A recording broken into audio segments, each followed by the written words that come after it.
Okay, it's now 6 o'clock. I'd like to call the meeting to order if the clerk is ready.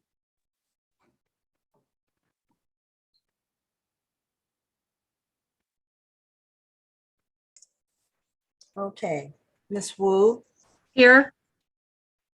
Mr. Evans, Here. Ms. Hersey, Ms. Colacetti, Here. Ms. Bishop, Here. Ms. Wilkin, Here. Mr. Quisenberry, Mayor Marlin, Here. Ms. Chenoweth, Present. And I just want to point out Fred Grosser needs to be promoted as a panelist, please. okay, thank you. Mr. Williams. Okay, thank you. And for the record, this is a meeting of the Cunningham Township Board for Monday, January 10th, 2022. First item is approval of the minutes from the December 13th, 2021 public hearing of the Cunningham Town Board, and then the meeting of the December 13th meeting of the Cunningham Township Board. Is there a motion for approval? So moved. Who was that? Mary Alice. Mary Alice, okay. I'll second. Moved by Mary Alice, seconded by Chandra. And just to be clarified, this would be the updated minutes that the clerk's office sent out this afternoon for the public hearing. Are there any substantial corrections? Okay, could we have a roll call vote, please?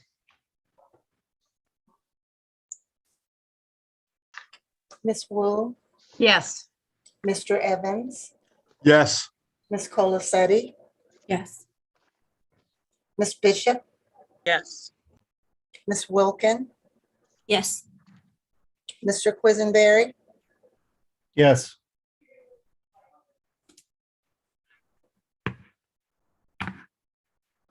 That motion passes. Are there any additions to the agenda? No. Okay. Next item on the agenda is public participation. Does anyone wish to address the Cunningham Town Board? Please raise your hand.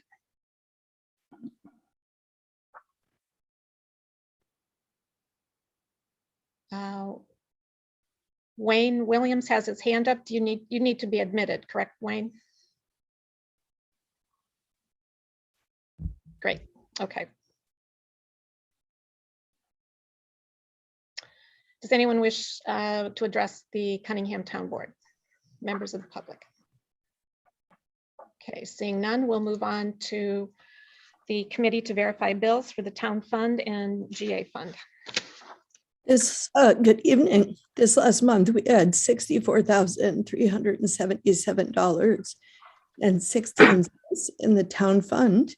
And we had $77,998.95 in expenditures in the general assistance fund.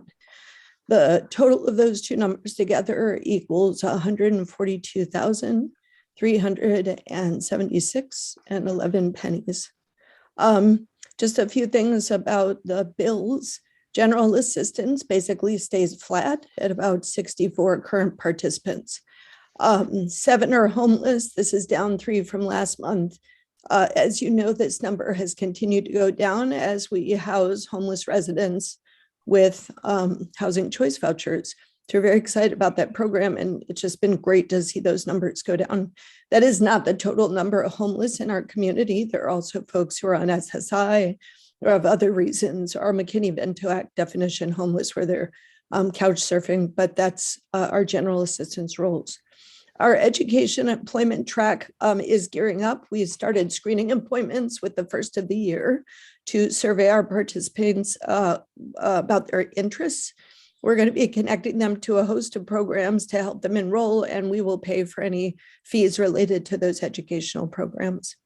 The disability and wellness track, we've had 6 participants awarded SSI since the first of the fiscal year, July 1. 16 participants were awarded SSI, SSDI last fiscal year. So we're on track for a little bit lower than that, but we had a real record year last year. 12 residents have been helped with an intensive SOAR case management process since our program began.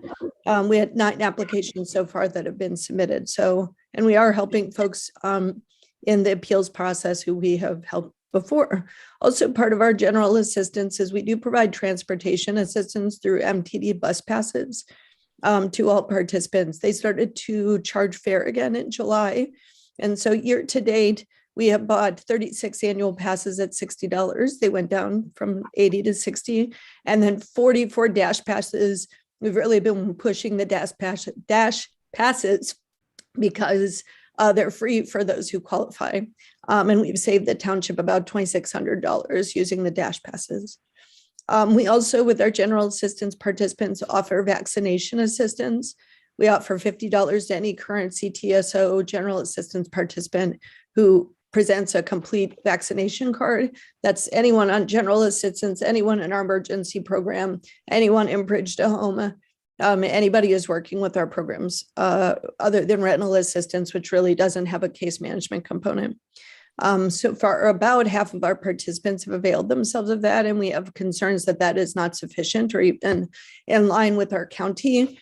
We should be closer to at least 65-70%. So we are doing phone calls with our new intern. We have 2 social work interns who start next week, and we'll be doing phone calls and additional letter. And we are now offering $25 for every child vaccinated. So you could give 50 for mom, 50 for the other mom or dad, and then 25 per kid, just so that we can really incentivize folks to stay safe during this big spike in Omicron. Rental assistance is, we have had 6 houses supported last month. These were payments made to households that were not COVID impacted and who were homeless, but were couch surfing and needed move-in assistance. So we continue to support people in tracking and packaging their emergency rental assistance through RPC. I do want to point out a really important impact for our budget going forward. The RPC Emergency Rental Assistance Program does not currently cover any months of rent past December 2021. So we are now into January 2022, and it's the case that essentially, if folks continue to be behind in rent, and we definitely will see this with massive quarantining, people being sick, off of work, if they are paid hourly, they're going to get behind, and they don't have sufficient savings, they're going to get behind on rent. So ERA, I'm meeting with our rental assistance partners because Champaign has hit into some budget walls and have reduced their payment. The county has very limited budget with RA. I don't know if they're currently distributing regular RA, and the ERA program essentially has passed in terms of you can still apply for 2020 and 2021 arrears, but you cannot apply for 2022 rental arrears. So since I wrote the supervisor's memo, I have spoken with staff, and we have basically updated the rental assistance program. This information will be updated on our website in the next 48 hours. It will also be on our updated rental assistance apps. But we expect essentially that we're going to be seeing a lot of folks who are applying for rental assistance through Township. So we essentially have changed our program such that we will provide 3 months of rent as listed on the lease. We will do that in a 12-month period. So you could get 1 month now, 1 month in July, and 1 month in December, right? Or you could take it all at once. There's not going to be a minimum income requirement. It's very hard when somebody is off for COVID or long COVID or quarantine. They can't actually show sufficient income in the time frame. And therefore we under COVID have typically not had a minimum income requirement, but we stopped doing a lot of rental assistance for the last 8 months. So as we restart, we will continue to not have any minimum income requirement for CTSO's rental assistance. The cap is 200% of the poverty level, and that acknowledges the public health crisis. We will also, with one application, ERA application, we will process ERA for RPC, and we will use that application to process for our township program. So they don't have to fill out 2 applications. They'll just fill out the ERA application. And then we're hoping that this will really help Urbana residents. I'm concerned about the county and I'm concerned about City of Champaign, but this is what we are focused on. And I, appreciate that the residents of Urbana have voted a tax levy increase so that we can take care of things like this. I will wait on my other parts of the report until reports of officers, but I just wanted to go over the highlights of the general assistance and rental assistance programs. Any questions for Danielle? Mary Alice. Hi, Danielle. I was looking at the bills and I was wondering if you could just let me know under the Housing Authority for Champaign, there's several items at the angel donor expenses. I was wondering if you could provide more details.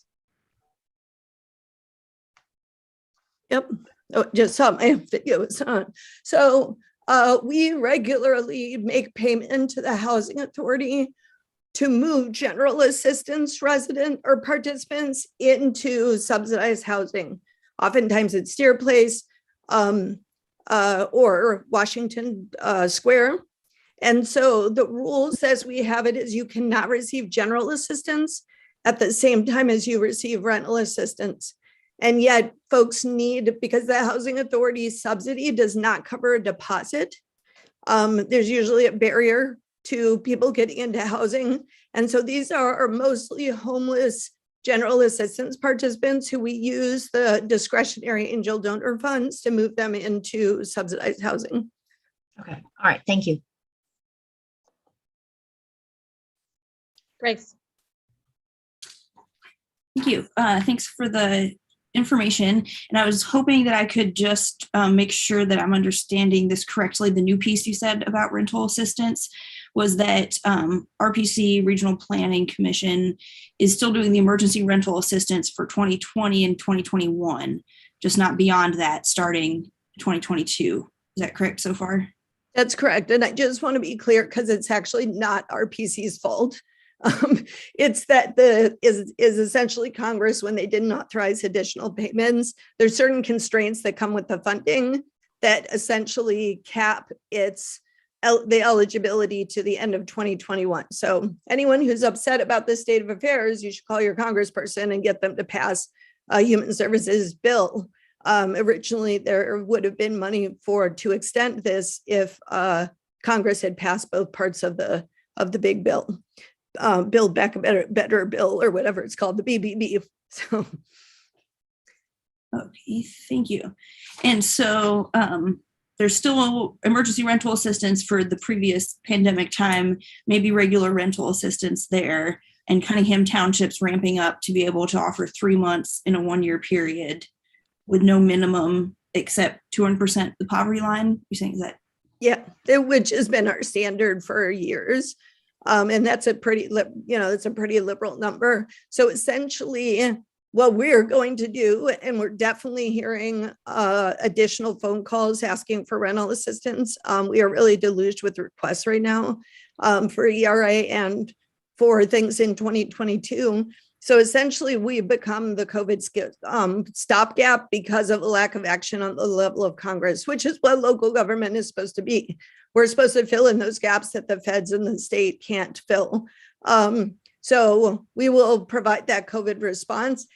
If I had a crystal ball, I would tell you that probably there'll be another round of rental assistance, and that we may not need to, definitely do this longer than 3 to 6 months, but we're acting now so that there is kind of seamless support for Urbana residents. Okay. And you mentioned the ERA application. Is that through the RPC website one? Also on? Yes, but you can also get it off Cunningham Township's website. So it's in both places. And anyone who lives in Urbana, we strongly encourage that you actually submit your application through Township so that we can make sure it's complete. We can give you feedback on it if there's a signature missing or whatever, and then we hand walk it over. We print it and we keep a copy and we walk it over to, not walk, but you know what I mean, to the county clerk's office or to the to Regional Plan Commission. We essentially submit it at Brookings, and then we're able to track the status of those cases.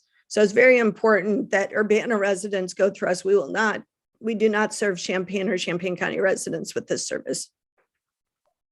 Great. Thank you for clarifying and thanks for doing that important work. I know that that's definitely can be a struggle and it's a hard system to work and a lot of hoops to jump through.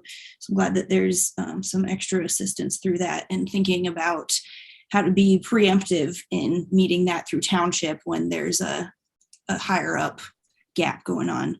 I think that's all the questions for now. Thanks. Thank Any other you. questions on the town fund or general assistance? Okay, could we have a motion to approve? I'll move that we approve the bills for, I think, December and part of January. Or these, yeah. Yeah, I'll December second. 6th through January 5th. I'm sorry, who seconded that? Sharice, I'm here. Okay. Any further discussion? Will the clerk please call the roll? Ms. Wu, Yes. Mr. Evans, Yes. Ms. Hersey, Yes. Ms. Colacetti, Yes. Mr. Quisenberry, Yes. Ms. Wu, no, Ms. Wilkin, I'm sorry, Yes. Ms. Bishop. Yes. That motion passes. Next item is reports of officers. Danielle? Yeah, so I have two pieces. One, I wanted to just highlight a few other things in the supervisor's memo, starting on page 2.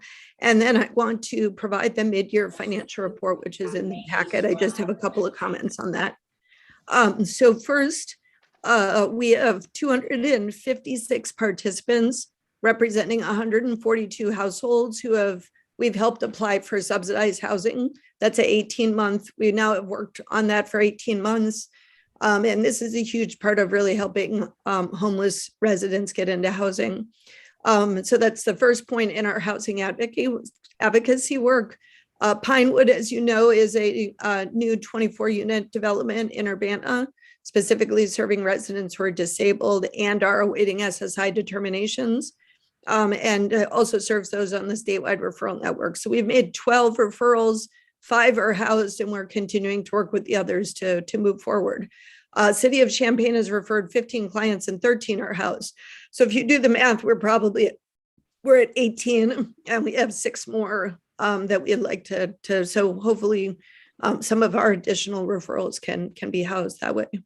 The Housing Authority received a number of vouchers for homeless and high-risk residents.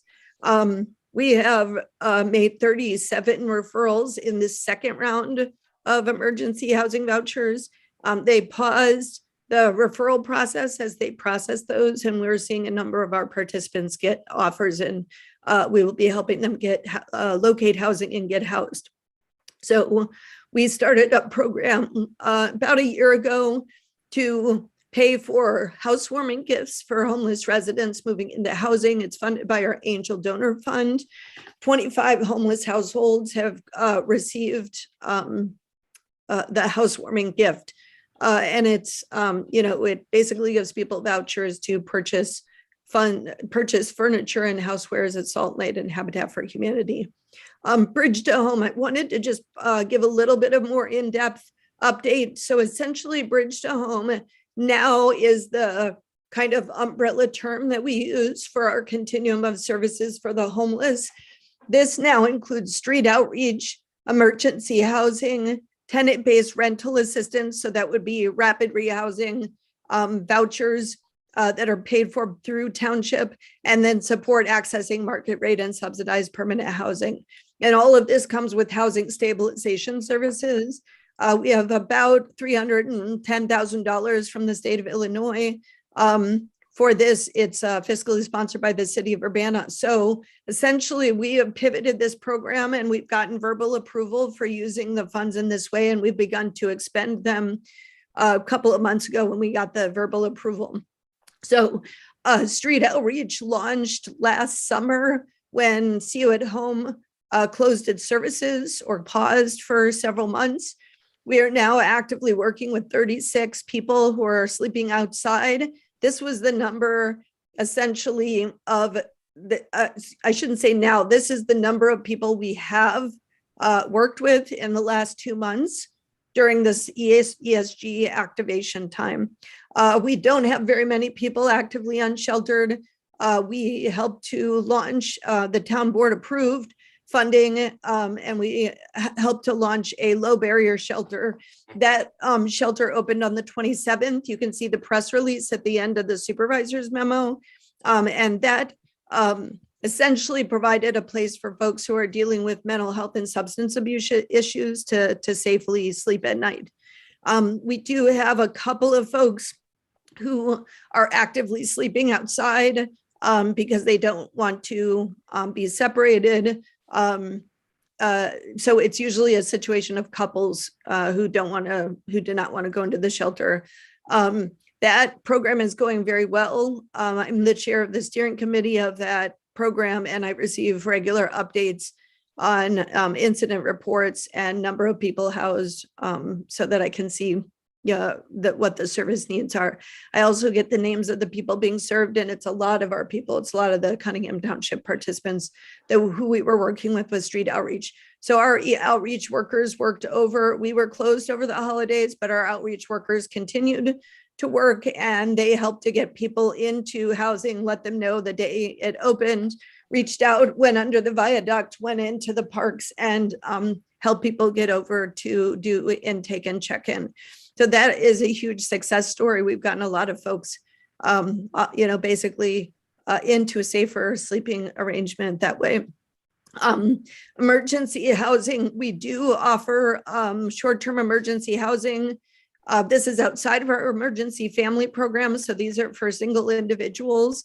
The primary housing needs that we have responded to are medically fragile people, including folks just out of the hospital. And we've housed several folks who have COVID.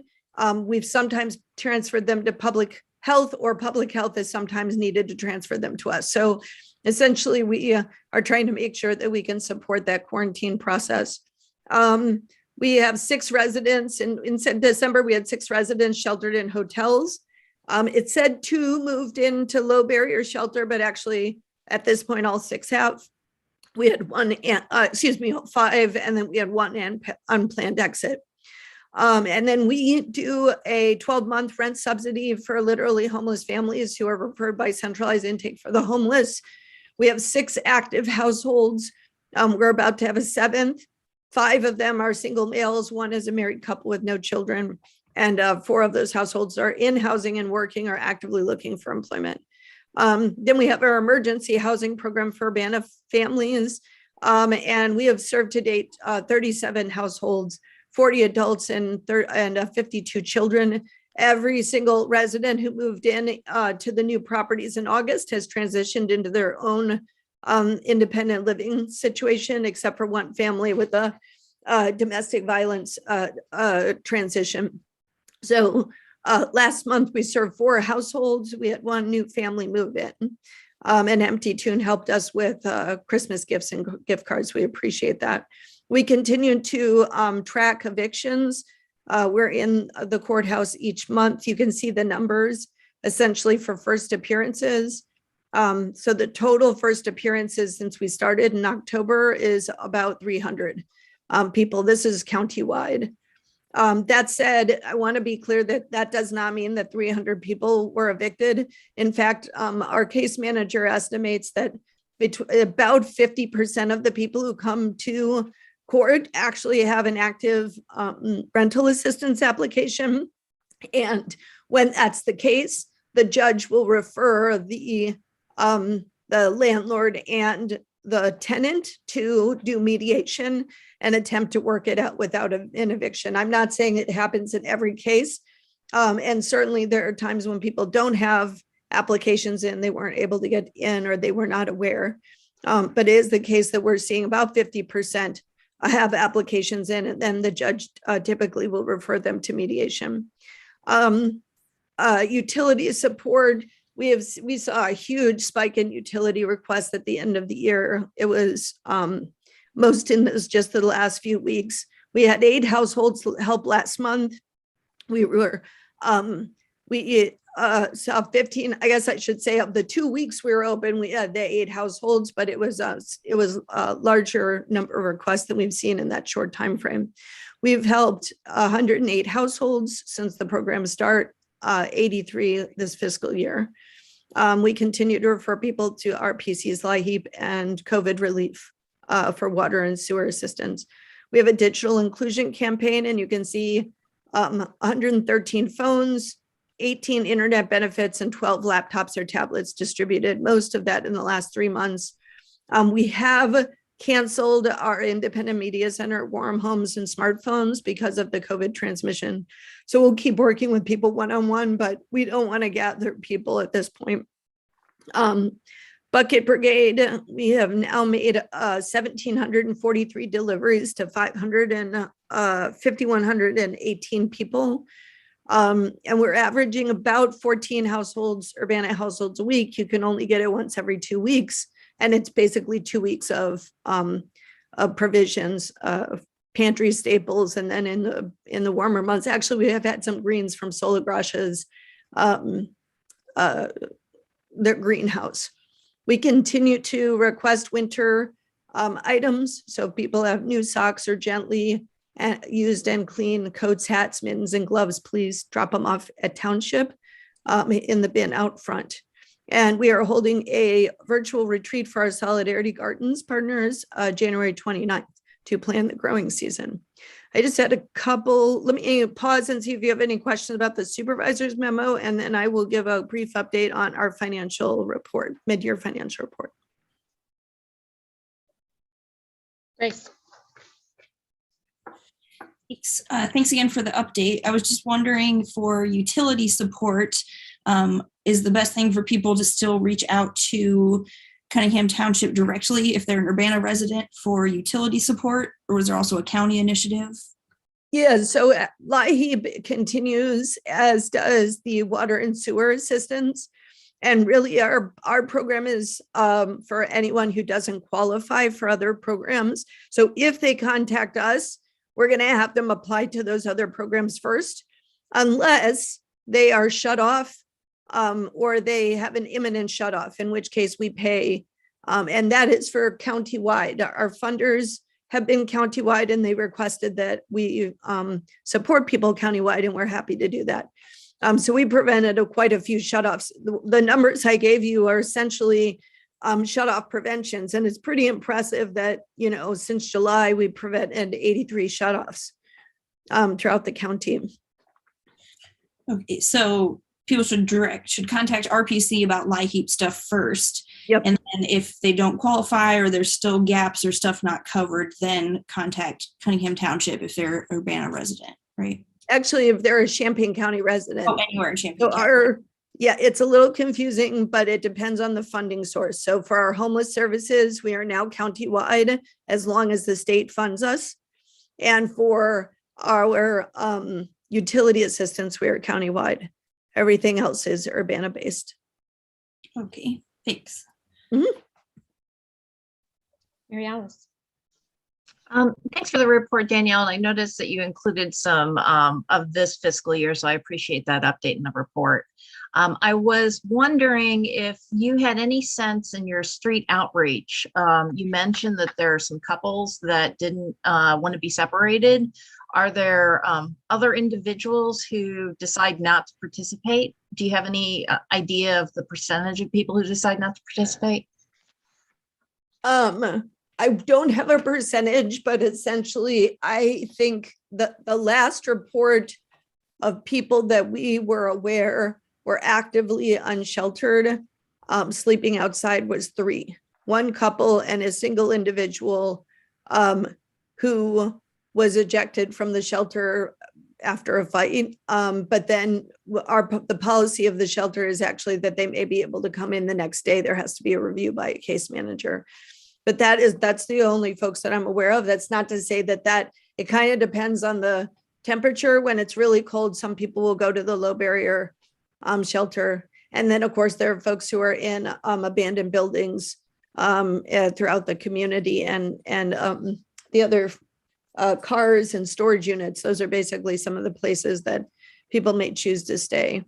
But that's all that we are aware of. And that, that's a huge success because that was a squeaker getting the lower barrier shelter open. So Thank you. Any other questions on this part of the report? Okay. Want to move on to the financial?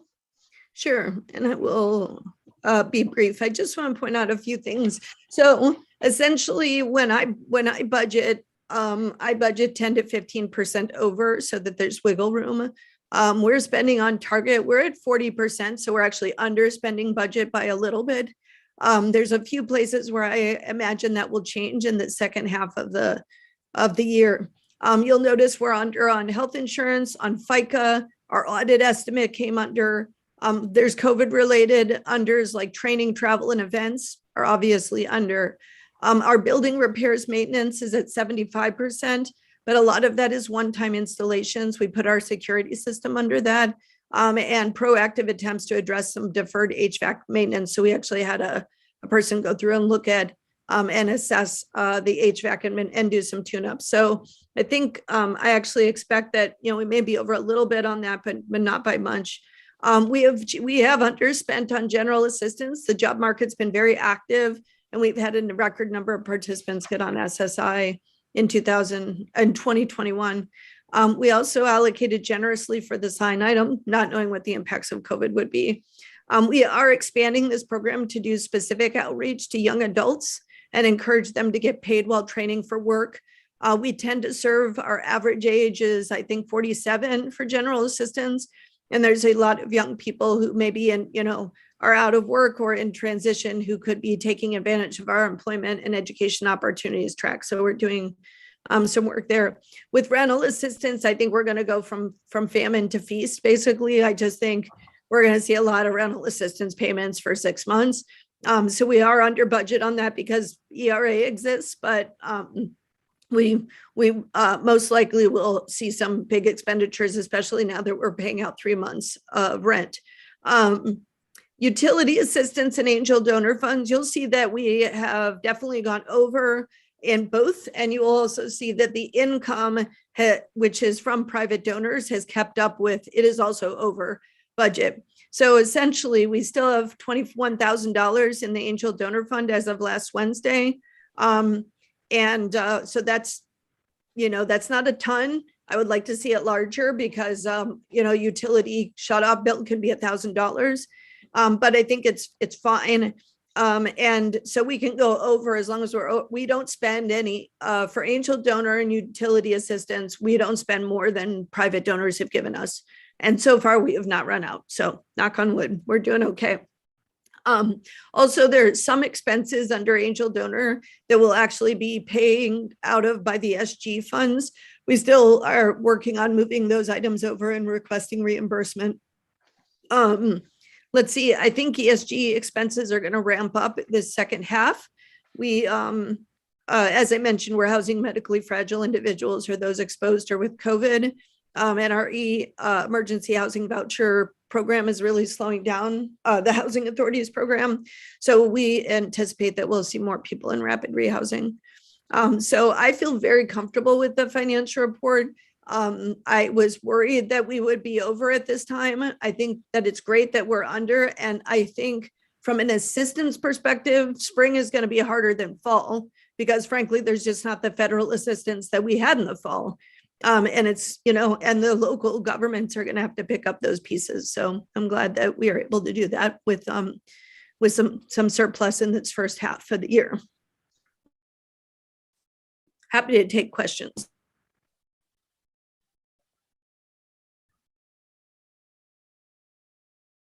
Chris? Yeah, Danielle, thanks for the report and all the information. I guess some people listening to this might wonder, and correct me if I'm wrong, but RPC gave us a presentation where they said that last year they got $6 million and this year they're going to get $7 million. So I guess I don't understand why they can't provide rental assistance in the year 2022 if they've got $7 extra million. It depends on the constraints of the funding. It's totally absurd. They do not have a money problem. They have a policy that comes with the money problem. So I hope, and certainly people should advocate, including elected officials, should advocate to make sure that we've got the dollars, let us spend it for 2022. So there needs to be some level of authorization. Again, I'm going to meet with the rental assistance partners on January 18th so that I can get better information from RPC about what they see is on the horizon, what constraints they're under, and any points of leverage that we have to help them be able to spend this money in 2022. There is a lot of money, and we still need to distribute it. In the meantime, people should, if you're in Urbana, go ahead and apply. If you're behind, talk to Township, and they can, RPC can then help take care of 2021, and we can help take care of some of 2022. And you're saying again that the restraints, the restrictions are at the federal level? What I'm going on is what RPC director, the community development director, told me is essentially it's not related to internal or local policy. So again, as soon as I have more information, I will share it. And certainly I think there's several folks here who serve on RPC board, and asking about that would be helpful. Thank you. We can follow up when we meet. Also, after you meet with the rental assistance partners, it would be helpful if the group could put together a template or talking points for people to use in writing a letter to congressional representatives. It would help a lot. So we all have the same information and the accurate information. Thank you. That's a great idea. Okay, Mary Alice. So Chris, the second funding round was in October and it was for 2021. It wasn't for 2022. At least that's the information that RPC was given. And there's usually a report that it's given, I think the next meeting is the 28th, which will tell us exactly how much of those funds have been spent. Thanks, Marielle. Yeah. Any other questions? Okay, thank you. We'll move on to Wayne Williams. I don't have anything in officers. Okay. Is there any unfinished business? None. We have one item of new business, which is resolution number T 2022-1-001R. Resolution authorizing the Cunningham Township Assessor to sign a contract with Pictometry International Corporation for Connect View Web Visualization offering. So what this resolution is a resolution that would allow me to put the pictometry imagery on our website. It will allow for the public to have access. They wouldn't have access to the measurement tools, but they would have access to the imagery. Do you guys have any questions? And I sent you links to various counties that already do this. Most of the counties they work with already do this. So if you have any questions, do you have any questions? We'll take questions first, and then we'll have a motion to get this on the floor for discussion. Mary Alice. So Wayne, thanks for sending those links to the other communities. I did take a look at it, and one of our concerns originally was just the level of detail that you can see. And I zoomed all the way in, and it gets very pixelated. So it's really kind of a view from above, so to speak. So you can't see into the houses, just so that the public knows. It's difficult to get those kinds of details from the images that would be posted online. I guess my only question is, you had mentioned that they were going to include it in our contract. So the total amount that you're asking for is zero. Rather, you're asking for the contract to be signed. And I noticed in the contract, it said that if I'm reading the correct line, it's usually costs $750. Is that correct? Yes. So if we wanted to continue it, it's unknown in terms of whether or not they would include it in the amount that we already pay for. That's correct. Okay. And then it would be the length of time that it would be up on the web, because it would be hosted from their website. It's not going to be hosted from the data won't be housed and hosted on our website. Is that right? Right, it'd be like a click-through link. Right. So, and the timeline for it to be published? We could probably do it as fast as 30 days. It depends on, so we already have a website, the assessor's office. So it really just depends on, there's something called an API that Sure. needs to be implemented. Needs to be connected. Yes. Yeah. And however long that takes, that's something that our web developer would have to do. So, assuming that, we would just get in line in his queue and whenever he can get to it, but he assures me that it wouldn't take that much time. Okay. And then how long will it, if we sign this contract, how long will it be up so that the public knows? A year. From whenever we put it on, or from the time that you sign? It would be a year from about, January 15th, I think. Okay. All right. Thank you. Grace. Thank you. I was wondering if you could clarify, I think you've already have a bit, but just to clarify for everyone too, you said that the kind of allowable uses policy that we drafted and any other legal stuff would be probably like a pop-up agreement window, like some of those other counties have that you sent us. Is that right? Right. So what the plan would be is to, when you click through to have it'll be like an allowable use click through. So kind of like when you already go to our website, there's a disclaimer whenever you look up a property. So to be something similar to that. Okay. And I don't know if you did or if we could share that draft with the whole town board just for interest. Sure. Or whenever it's up. I mean, maybe send us the draft then too. Sure. Any other questions? Okay, could we get a motion, please?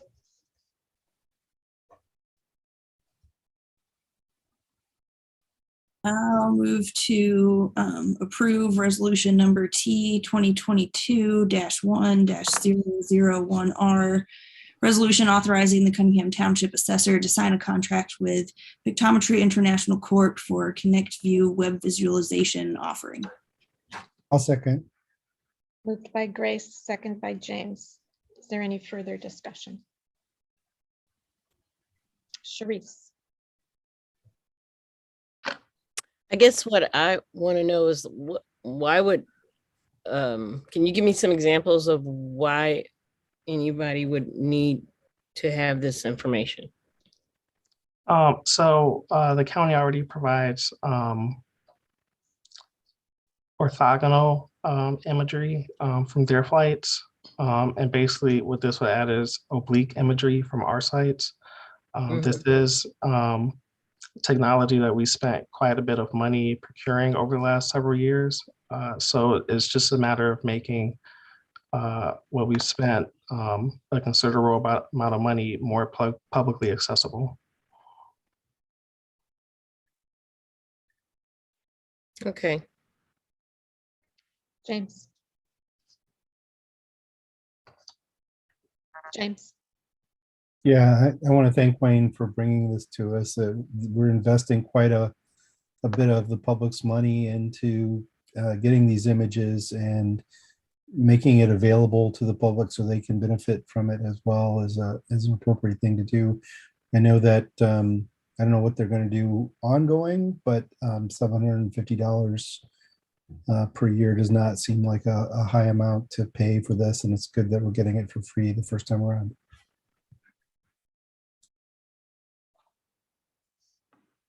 Grace. Thanks. And just wanted to say thanks to Wayne and William for meeting to discuss the draft for allowable uses. I appreciate that that got in there and appreciate your time with that. And also appreciate that the public could have access to this. Trying to think of like useful examples, but it sounds like we talked about for general assessment or planning, possibly building purposes. I guess we're beyond questions, but are those kinds of things that the public could find this useful for? Absolutely. Okay. And that's all. So yeah, thank you. Any other questions or discussion? Okay, could the clerk please call the roll? Mr. Quisenberry. Mr. Quisenberry, Yes. Ms. Wilkin, Yes. Ms. Bishop, Yes. Ms. Colacetti, Yes. Ms. Hersey, Yes. Mr. Evans, Yes. Ms. Wu. Yes. That motion passes. Thank you. And with no further business before the Cunningham Town Board, this meeting is adjourned. The Urbana City Council meeting will begin at 7 o'clock since it was advertised for a 7 p.m. start time. So we'll see you in about 12 minutes. Thank you. Have a good evening. Thank you.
Okay, it's 7 o'clock. Is the clerk's office ready to begin? Yes, ma'am. Okay, then I'd like to call to order this meeting of the Urbana City Council for Monday, January 10th, 2022. Will the clerk please call the roll? Ms. Wu, Here. Mr. Evans, Here. Ms. Hersey, Here. Ms. Colacetti, Here. Ms. Bishop, Here. Ms. Wilkin, Here. Mr. Quisenberry, Here. Mayor Marlin. Here. And Barima, could you please admit Sheila Dodd, staff member Sheila Dodd, as a panelist? Okay, next item on the agenda is approval of the minutes from the January 3rd, 2022 meeting. I'll move approval of the minutes from January 3rd. Okay, is there a second? I'll second. Moved by Chandra, seconded by Mary Alice. Are there any substantial changes, corrections? Okay, will the clerk please call the roll? I had a quick question, actually. 'Cause there were 2 meetings last week, right? And so this is just one of the 2. So I imagine we'll have the other one later then. Is that right? Yes. Okay. That's all. Thanks. Okay. Ms. Wu, Yes. Mr. Evans, Yes. Ms. Hersey, Yes. Mr. Quisenberry, Yes. Ms. Colacetti, Yes. Ms. Wilkin, Yes. Ms. Bishop. Yes. That motion passes. Next item is additions to the agenda. Okay, we don't have any additions. Next item are presentations and public input. We'll begin with the presentations, and the first is the annual audit presentation by HR Finance. And we have Shannon Clark, Elizabeth Hannon, and Joe Lightcap. Is there anyone else that needs to be admitted? Let me check. No one else. Okay, thank you. All right, go ahead, please. Yeah, hi. So I would like to introduce Joe Lightcap, who is a partner with Baker Tilly, our external financial audit firm. Before Joe reviews our FY 2021 audit reports, I just wanted to mention a few items. So Joe will go over the reports in more detail. However, I just wanted to point out that the financials being presented tonight are on a different basis of accounting than the quarterly financials and budget reports you're used to seeing throughout the year. Generally accepted accounting principles and government auditing standards govern the presentation of our financial statements in the annual report. So these reports are prepared on the modified and full accrual basis of accounting, while the reports you receive throughout the year are primarily on the cash basis of accounting. The main difference between these accounting methods is when revenues, expenditures, and liabilities are recognized due to the measurement focus of the financial statements being presented. Also, there'll be differences in the way funds are presented. For example, the general fund and the governmental fund statements include other small funds for presentation purposes. And then for your reference, all the reports that are going to be presented tonight by Joe are available on the city's website under the finance section. And then lastly, I'd just like to thank the city's accounting team and auditing staff at Baker Tilly for their hard work on this audit. This work is done over many months. And it was once again another challenging year due to the pandemic. However, again, we found ways to work effectively during this time. So now I'll hand it over to Joe, who will present the FY 2021 annual audit reports. Thank you, Shannon. Thank you, everyone, for having me tonight. Before I get started, I would like to thank HR and Finance. As Shannon mentioned, this process does occur over many months, and we ask many questions and ask for a lot of supporting documentation. And the city is always very quick and thorough with their responses. So that is much appreciated. It helps get through the audit in a much more expedient way than it could be, for sure. There are 3 reports that I'll be going over tonight: the audited financial statements, the reporting and insights letter, and the single audit. I'll be presenting at a very high level, but if you have any questions at any time, please stop me. I will share my screen and show some of the pages through the report. These are the reports that you do have the links to. And as I said, I'll only be hitting at a high level and only marking a few pages. But if you've gone through it and you've seen other pages and other information that you want me to go to, I'd be happy to do that as well. So first off, this is the annual comprehensive financial report. Once again, the city has issued this comprehensive report, and it is more comprehensive than what is required under accounting standards.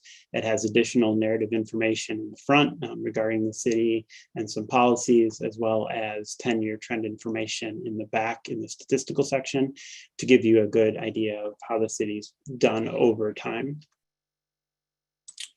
First page I want to go to is page 1. It's the independent auditor's report. We once again issued a clean or unmodified opinion on the city's financial statements. It's the highest level of assurance you can get from your outside auditors, and states that the financial information presented is reasonable in all material respects and can be reasonably relied upon by an outside user of the financial statements. There were no new accounting standards issued during the year. So if we were to compare this year's report to last year's, the format would look very much the same, although the numbers, of course, would be changed and updated for the year. Part of the report that I always like to point out starts on page 4, management's discussion and analysis. This is part of the report written by management that discusses what happened during the year financially compared to the prior year. So if you're wondering why some funds increased or decreased, or net position or certain liabilities, there's a good chance you could find some information here that would be helpful to see what happened during the year. It's some of the more easier to read information in this 179 page document. So this is a good spot to go for that good understanding. Jump in a little bit. As Shannon mentioned, there's a couple of different bases of accounting presented in the financial statements. This statement of net position is on the full accrual basis of accounting. So it has all of your assets. You can see capital assets, and it has long-term liabilities as well. So this is very much a long-term perspective. It groups all of the funds into 2 different columns: governmental activities and business type activities. And also has a column for the library. You can see this ends in net position. This is the income statement, the statement of activities on the full accrual basis. The governmental funds, governmental activities, net position increased by about 17.7 million. Business type activities went down by about $600,000. And the library went up about $500,000. For the governmental activities, that's 17.7 million. It's mainly due to fund level gains that we'll see in a little bit, about $6.8 million. The investment in capital assets by the city for the year increased net position by about $4.9 million. And the impact of net pension liabilities, that increased net position by about $4.9 million. So all good trends during fiscal year 21. When we talk about fund level financial statements, this is the income statement at the fund level. So this is the modified accrual basis. This is more of a short-term perspective, has more current assets and liabilities versus the long-term perspective we just saw. On this modified accrual basis, fund level financial statements, fund balance increased by about $6.8 million. The general fund was 6.4 million of that. Vehicle and equipment replacement fund had about a $1.9 million decrease on planned capital projects during the year. And all of the non-major funds went up about $2 million. If you are interested in all the funds that makes that number up, there's a schedule in the back that has each of the non-major funds that you can see how individual funds of the city did during the year. One of the kind of things we like to look at is reserves. This year, the general fund balance has about 8.25 months in reserves. as compared to about 6.5 months in the prior year. So obviously this is a point in time at June 30th.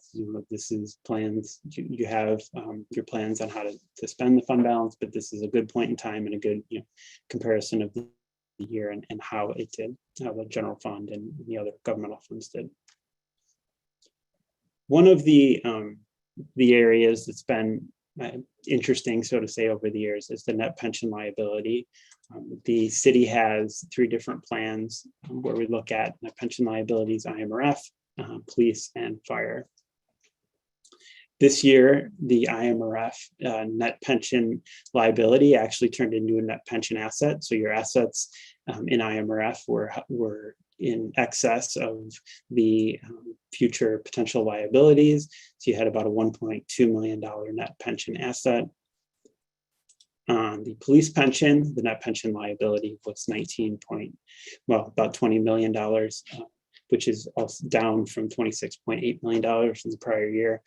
As you're probably aware, fiscal year 21 was a very good year for interest rate returns, and the police's return was about 21.3%. This is obviously, again, a point in time. Market values fluctuate up and down, but a good trend and hopefully something that can continue. On the fire's pension fund, the net pension liability is only $167,000, which is extremely good. You should be very grateful that that's the number. It's a lot lower than what I've seen in many other municipalities. So again, the firefighters fund had about a 25.7% return on investments for the year. I am going to go. The rest of this financial information has a lot of good notes to the financial statements. You can see a lot of detail on, let's say, this net pension liability, why it went up or why it went down during the year, other liabilities and assets. You can see the changes, and as I mentioned, there's long-term trend information in the back as well as budget to actual information, so you can see how well the city did financially related to how you planned to do in the budget. With that, those are all my planned remarks on the financial statements. You can take a pause and answer any questions before moving to the next report, or save for the end, however you'd like to proceed.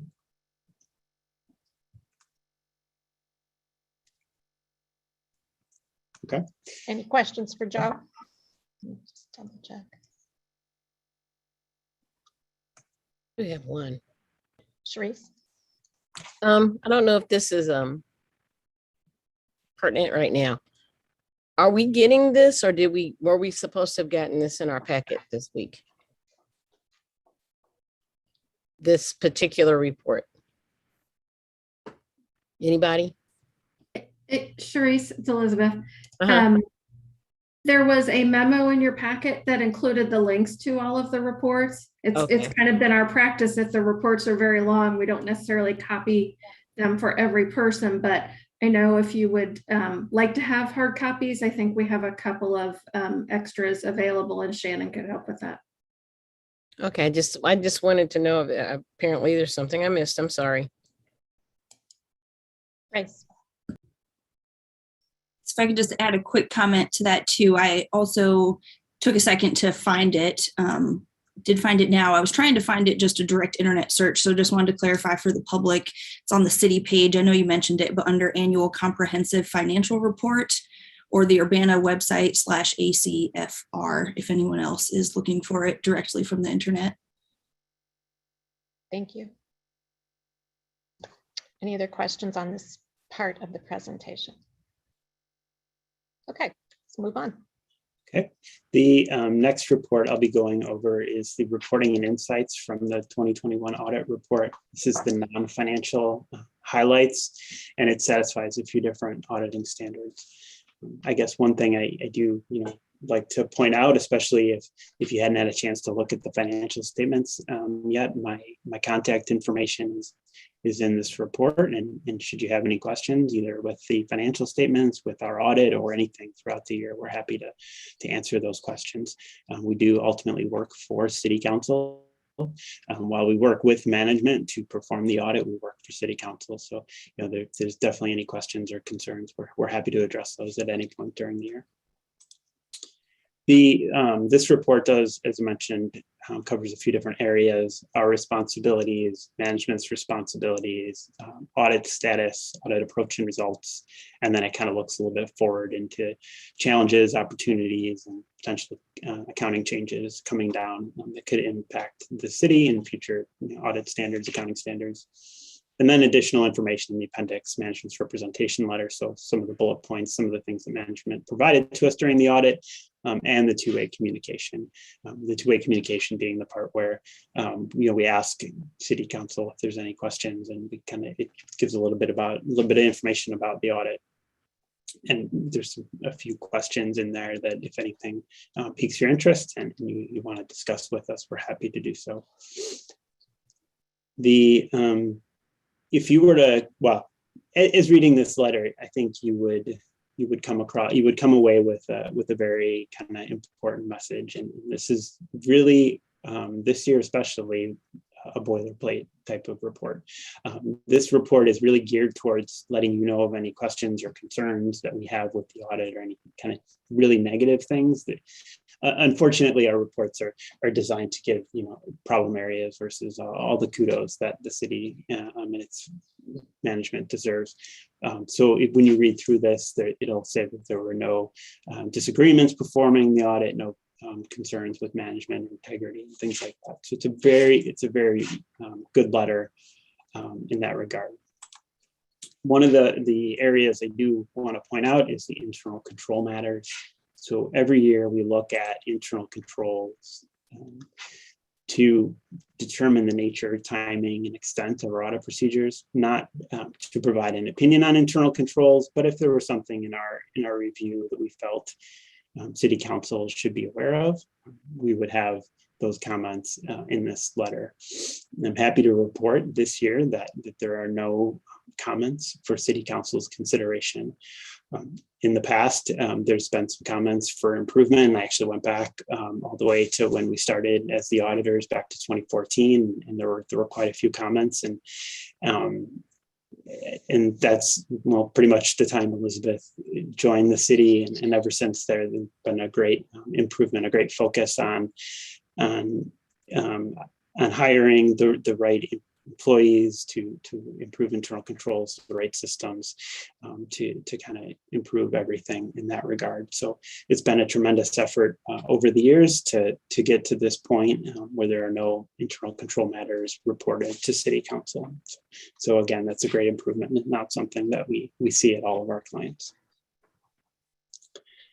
I guess with that report, that's kind of all the comments I had on that report. The final report I had is the single audit. I won't actually bring it up on the screen. It's pretty straightforward. This year we audited 2 federal programs, CDBG and the Coronavirus Relief Fund. I'm happy to report there that there were no findings over internal controls or compliance related to those programs. So again, a good report for the city.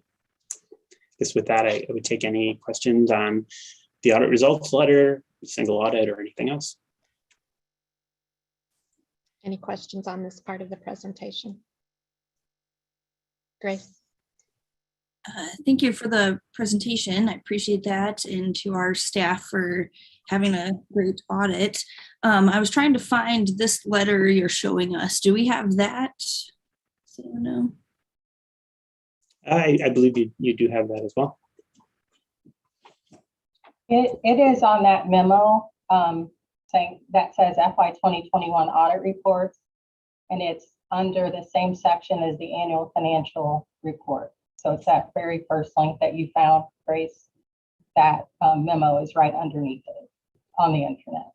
Oh, it's called communication letter? Yes, yeah, that's it. Communication letter. Yeah. Cool. Thank you. Any other questions? Okay. Thank you very much. I just want to express my thanks to Elizabeth Hannon, Shannon Clark, and Sheila Dodd for the extraordinary work they've put into this and the excellence in reporting. And it's no small thing to get the government Finance Officers Association, the GFOA Certificate of Achievement for the first time in 2020. I think the first time ever Urbana received this for their report in 2020, and they've submitted this report for 2021, and I have high expectations that we'll receive that recognition again. So that's a huge accomplishment for our financial services team and the people in grants management, Sheila and Braden, who manage the millions of dollars that flow through the city. So just wanted to say thank you to all. And this was done, of course, in the context of COVID and all the other extra work that it involved. So it's an especially significant recognition. So thank you very much. We'll move on to the second presentation, which is Sanford Hess, I believe. Yes, he's here. And this is on the City of Urbana network security. Good evening. I'm here to talk about everybody's favorite topic of network security. I have a presentation, so let me share my screen.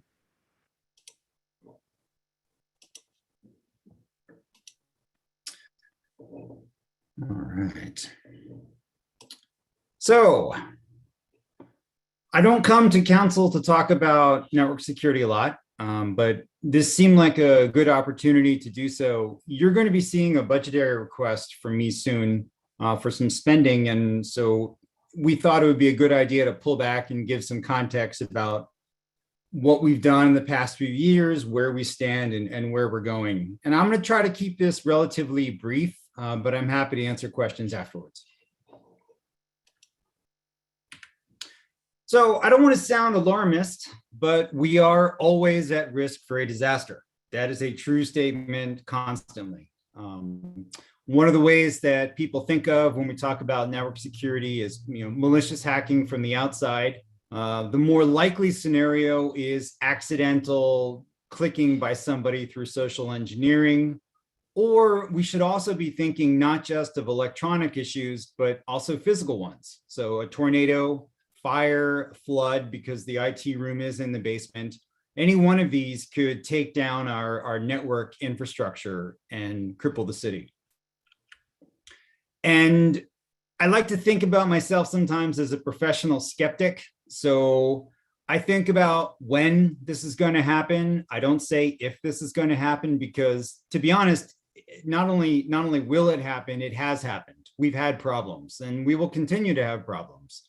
So our goal, whenever we're discussing these areas, is to secure what we have so that if there is a problem, it's locked down. We want to recover quickly.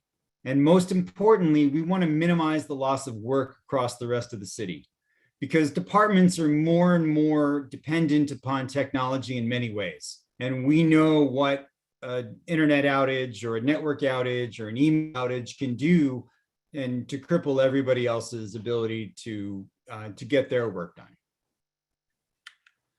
So in talking about network security, I've divided this into 4 main components, if you want to think about it this way. We have data, we have desktops, we have connectivity, and we have servers. And I'm going to talk about each of these briefly. Data is the information that we have, whether that is email data, whether that is the files that are produced as part of running the city, whether it's something like the fiscal report we just saw presented on, whatever it is, that's the data that we have. And our goal is to lose as little data as possible when there's a problem. Because ultimately, if there is a problem, something like ransomware, we're going to be recovering from our backup files. And so we want to make sure that when we recover from backups, there's as little data loss as possible due to the time of when the last backup was. So some of the things we've done recently to improve on this: in 2019, we started doing backups to the cloud. Before that, we wrote backups to tape. And actually, writing backups to tape is something we still do, because when you're thinking about all the possible things that can go wrong, you also have to think about massive internet outages. So it is good to have local backups as well, but we try to push things off site. We made an effort during the pandemic to shrink how much data we have by having some of our departments take the opportunity to go back and go through the files they've inherited. You have to remember, in many departments, we're talking about 20 or 30 years of inherited files that are getting passed down. And there was a lot of room for us to shrink that down. One of the reasons we wanted to do that was to also move forward with centralizing our users' data. Up until recently, most users had their data stored on their local computers, which is a standard practice, or at least was a standard practice, but actually would be harder for us to restore people's files in the situation of a problem. And really all of this is leading up to what we're working on right now. We've adopted a new backup tool, and we're moving towards more frequent backups. We used to back up weekly. Now we back up nightly. It is my goal that for critically used data, we will be backing up several times a day, so that even if things go down, we're talking about only losing a couple hours worth of work. That's a goal. We're not quite there yet. So with desktops, and here I'm talking about usually the computers that are on people's desks, either their own individual computer or shared computers. Our goal again is to reduce downtime. So when there are problems, and problems do happen, we want to make sure we can get people working again. One of the things we've been doing in this area, have done for many years now, is security training, because the best protection we have at a desktop level is having our users make good decisions. And many of you on council have also had the pleasure of taking our security training. It's something that we do on a regular basis, and we're following best practice guidelines with that. We've also rolled out an endpoint detection and response, which is really a much more muscular version of an antivirus. So that's something that we rolled out in 2020. It helps with protection of the possible event on a computer. It can help find it, stop it, but it's not a perfect solution. Another effort that's going on with us right now is we're doing a PC replacement across the city. We hired an apprentice who's been working with us since October, and will be with us until May or June. So that effort is really going on a constant basis right now. We're putting standardized images on people's computers, which makes them easier to restore. And we're also putting in place solid state drives for people who didn't have them, which again is all about speed, because a solid state drive is simply much faster than the old style hard drives. The next area is connectivity. So connectivity is our ability to send information back and forth, either between buildings or through the internet, or to the internet, or down from the internet. So some of the things we've done here, we increased the size of our internet connection in 2017. In 2018, we put direct fiber connections to the two fire stations, the north and the south, that did not have fiber in the past. We upgraded our firewall in 2019, and actually that really was a huge benefit for us during the pandemic, because it was able to allow us to do the work from home model. We've upgraded our fiber connections as well. A little fun fact, it's been long enough now since some of the UCTB work started that some of the early fiber connections that were created were actually old enough to start to degrade. So we went through and we reinforced those, reconnected, and have a more stable connection to the fiber. We also split off our Wi-Fi from the main network onto a secondary network, which also functions as our emergency network if we needed to. And it's even less critical now, because in 2021, we put in place a secondary internet connection as part of our phone project. So we have redundant connections to the internet as well. And finally, our servers. So the servers are the part of the network that are actually powerful machines that are running our email, or are storing our network files, or running some of our core software. Up until 2018, we were replacing those servers on approximately every 5 to 7 year basis. We have not replaced any of the servers since 2018, because at that point in time, we started talking about a new model for the network.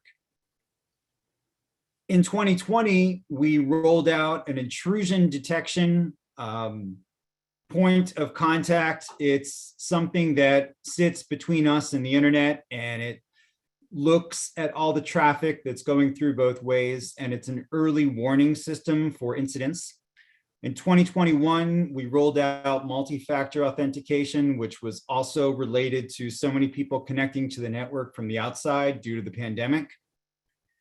And in 2020, we tried and then had to shelve our network redesign. And the reason we had to shelve it was because of the pandemic. It had been on our budget to begin the process in the fiscal year that ended in 2020. But once the pandemic began, all of our efforts went in towards making people productive from home, and it never got off the ground. So some of the things that we're trying to address with our server and our network redesign is our current model has each server is a physically separate item and has to be restored individually. We also don't have a recovery location. In other words, if City Hall were to flood, burn down, get hit by a tornado, we don't have a standing location where we could put a secondary or put replacement hardware in place, and we don't have any hardware for that failover, even if we did. So the server architecture that we have needs to be addressed, and that has been part of the redesign that we've been trying to do for several years. So during this past few months, we undertook this process again once we were coming out of the pandemic and finished the phone system and some other key projects. In the fall of 2021, we issued and awarded an RFP. There was 2 phases to the work. Phase 1 was a technical and functional analysis that was done on a fixed price work. Phase 2 was an option for us to continue with the same vendor and contract for a second chunk of work. So at this point, we finished phase 1. We have not started phase 2. The recommendations from the analysis were that we should run our servers as virtualized servers on new hardware. And another part of the recommendation was also to upgrade some of our switches to get faster connectivity. So let me pause here and sort of talk about a virtualized servers, because this is something that is sort of a little bit more theoretical in terms of grasping how it works, but I'm a visual person, so I'm using a visual metaphor here. So our current architecture is this. Imagine that we needed to get a car from point A to point B. What we have now is a single piece of hardware pulling a single server. So it's very much like the analogy of a single car being towed on a single flatbed. Virtualization is this idea. We take the servers that we want to run and we put them in logical containers, is the phrase of the industry. And then a more powerful machine can do the work with many of them inside of it. And furthermore, the flexibility that we're looking at with the new setup, we would have 2 pieces of hardware that would share the load between them, but actually either piece of hardware would be able to stagger along carrying the load by itself if we had a failure. And if we do have a hardware failure, then we can replace the hardware. And this is really the beauty of the virtualized servers. We could quickly move our entire server architecture to new hardware or even run it from the cloud. So it gives us a lot more capability to recover after there's been an incident. So some next steps that would lie ahead in this process, we would need to purchase the hardware and the licensing. We need to purchase and install the switches, and then we're going to engage on contractual services with that vendor for a one-time effort to do this work.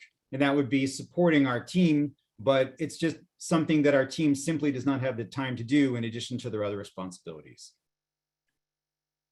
I will be submitting a budget amendment, and I want to emphasize that the reason that I feel this is important enough to address through a budget amendment is because there are immediate benefits that we'll gain from our ability to recover and shrink our recovery time from a matter of weeks to a matter of days. And that's the most important thing for the city. The other reasons that I would suggest that now is a good time for us to take this on is we have some momentum moving forward with this project because we've completed the analysis and we're moving into phase 2. And we have enough of a manageable workload that we could take this on. So my final slide is answering the question, okay, if we do this, are we safe then? And of course, the answer is no. There will always be more things that we can do, much like the financial audit report. They're always made. I'm not sure we'll ever reach a point where we have no audit issues from an IT audit perspective, because there's so many new ways that we have to protect ourselves. So some of the things that we will be looking at in the time ahead would be better monitoring tools so that we're aware more real time of issues. We want to do network segmentation where we basically break our network up into smaller pieces. And that helps us because then if one of them is compromised, it doesn't necessarily spread to the rest. And we're looking at options that would give us more flexible security for what people can do once they sign on to the network. We're also looking into a secondary physical location, and that is part of the facility plan. We're hoping to be included with a secondary server room in one of the new fire stations. And finally, vulnerability assessments are something that we continue to do ourselves, but should we get to a point where we are looking, trying to find ways to improve, there are third parties that could come in and do a vulnerability assessment for us. And that takes me through my slides. So at this point, I'll just pause and see if anybody has questions. James. Yeah, I'm sure Sanford knows the question I'm going to ask, which is, if we do this and make the changes, will we have a security level that will allow us to use advanced security measures under CGIS? Or will we have to stay with our basic password rules and have to change it every 90 days? Well, if we do this change, so the problem so CGIS is a set of requirements that are related to criminal justice. So criminal justice information systems, CJIS, CGIS. It's kind of like HIPAA. The rule says that if you have criminal justice information, you have to treat it in special manners, much like if you have health insurance information and patient information. So currently our architecture is such that everybody is on the same network, including police. So we have to hold everybody to the same level of tightness that as we do the police. This won't necessarily change that, but it does set us up for the network segmentation. And one of the things we'd want to do with the network segmentation is put the police on a separate network, which would then allow us to put everybody else potentially in different security rules. So it sets us up for that, but this will not solve that problem. Any other questions? Grace. Thank you. Thanks for the presentation. And first question was if we could have the slides later too. Sure. Thank you. And then other question was about if you could help me understand a little more about the different servers, like how many there are. And I was imagining like for each department and how many networks there are currently. Well, currently there's one network and for the hardware. For everybody. Or I guess the hardware piece with your analogy with the big truck carrying the little cars, like how many tow trucks we have with different hardware setups, I guess now. Yeah, right now, 15. So now, as we move forward, one of our goals is to think about what's running on each of those boxes and maybe, start refining that over time. But our initial process will be a quick lift, and we'll basically take each of those existing 15 servers and virtualize it and then be running them on the 2 boxes. And we are going to be reusing some of the hardware that we have. Some of the boxes that we're running on are still viable and we'll be finding new roles for them. But honestly, when the network analysis came back on our existing hardware, most of them were deemed end of life, meaning that the hardware is essentially no longer usable for modern practices. Okay, so that's 15 servers on 15 separate hardwares that would go down to 2 main boxes. Okay, Right. thank you. And then I was wondering cost estimate, but I may imagine maybe that's later on when the budget amendment comes. It's in the budget amendment, but I mean, I believe in always just giving the news up front. We're asking for $87,000, $87,120. And part of that, we are contributing some money from the existing IT budget that we had set aside for server replacements, which we will not be doing. So that is part of, we're contributing as well, but 87,120 is the additional budget amendment we're asking for. Thank you. Any other questions? James? So in the longer term, when we talk about a secondary location, will there be a similar investment at that point to have redundancy? No, the goal, at least the plan at this point, is that, you know, we're buying these 2 boxes that are the same as each other. We would put one of them at the secondary location and one of them in the city building. So we would achieve, you know, physical distance, but not need to buy any new equipment. We just move one of the boxes offsite. Okay, thank you. Yeah, one of the challenges we face from a, you know, because one of the most likely scenarios we think about is the tornado. And one of the challenges that we face is both of the primary city buildings, being the City Hall, Fire Station 1, and Public Works, are on the same east-west line. And so, you know, we use Public Works as a sort of backup location in some ways, but it's really not a good choice, because were a tornado to come through and take out City Hall, it would probably take out Public Works too. So getting it moved to one of the fire stations would get it on a different east-west line. Like I said, I'm a professional skeptic. I always got to think about the worst things that could happen. Well, we had a tornado in 2019, just a little bit south of us, so it happens. Any other questions? Well, I appreciate everyone's time, and I asked to be on the schedule because it seemed like I could get a little more time for the back and forth without being on one of the later ones. So thank you all. I will be back if there's questions during the budget amendment process. I'll certainly be back, and I'll share the slides right after the meeting. Do you have a projected date when you'll be back with the budget amendment yet? Whenever the budget amendment gets scheduled. Okay. I also would like to thank Sanford and his team. They have made significant, as you saw, improvements to the network security over the past 4 years. And I can assure you they have been relentless in training users to be very careful with what they open and what emails they respond to. So it's an ongoing process, and we certainly appreciate it very much. And this was all done in addition, while they were supporting employees working remotely and dealing with all the other pandemic related challenges. So thank you. Okay, we will move on. Oh, I just got a note. Budget amendment will be next week on the agenda. So this will be fresh in your minds. We'll move on to public input. And while we're getting ready for that, Borima, if you could admit Michelle Brooks to be a panelist, she'll be speaking to the resolution that's on the agenda. Okay, if you'd like to address the Urbana City Council, please raise your hand.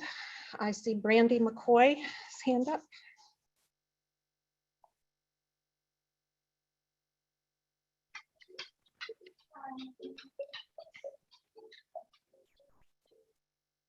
Go ahead, Brandy.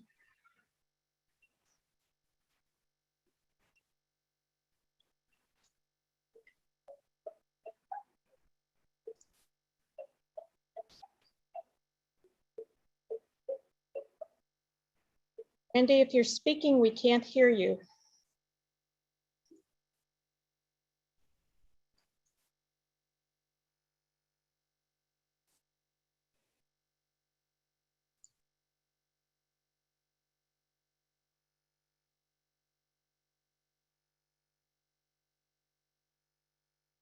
Randy, can you hear us?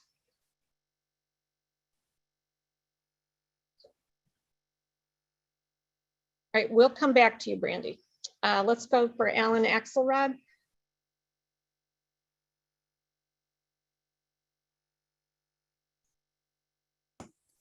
Hi, can you hear me? Yes, we can hear you. Alrighty. So this is a follow-up to my public comment from last week.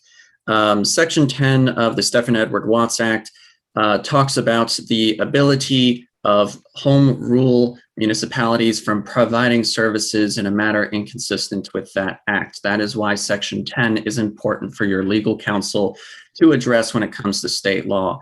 Regarding federal law, as stated before, Article 2 of the ADA, Article 5 of the ADA, as well as the 504 Rehab Act are all potential violations that will be investigated. On top of which, I'm being encouraged to contact the Department of Justice. I can't fully explain that yet because I'm not the expert. I'm the local who's relaying information to you. I will be meeting with that expert to understand why that is an option that is being talked about when it comes to this police follow-up co-responder model. Again, the ask is that the city of Urbana does their homework appropriately, asking legal counsel to do their homework appropriately, and follow the law when it comes to the implementation of this. More services is not a bad thing. However, services that does put people in harm's way from a systemically literate perspective is a problem. That's what this does. And it also does allow for similar things to happen in other communities. I forget which community, but in Central Illinois, there is an officer-involved shooting of a disabled person. This is not something that only happens in large cities. It happens in small communities like ours too. Anyway, that's all I really have to say for tonight. Have a good one. Okay. Let's try Brandy again. Okay, can you hear me? Yes, we can hear you. Okay, goodness, thank you. So sorry about that. My name is Brandy McCoy, Urbana resident. I'd like to thank the council for passing several resolutions in the past advocating for utility and eviction assistance. I hope this effort continues and you continue to push for the addressing of this issue, be it local action or calling on state or federal action. I do hope you continue to call for assistance in addition to what is currently available, which has proven to be insufficient. U.S. citizens nationwide, including here in our community, are in desperate need of the passing of the Maintaining Access to Essential Services Act, which has sat on a desk in the U.S. Senate since July. I also hope the city will have a change of heart to gain a willingness to expand the SWIFT program. If those that run the SWIFT program are unwilling to expand, I hope the city can work to find and facilitate a similar program for workforce training, which can be expanded to fit the true needs of the community. Thank you. Thank you. Next up is SN. Please state your name for the record.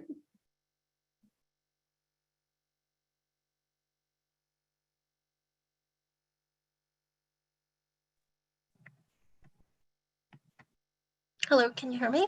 Yes, we can hear you. Okay. Hello, City Council. This is Sarah Nixon.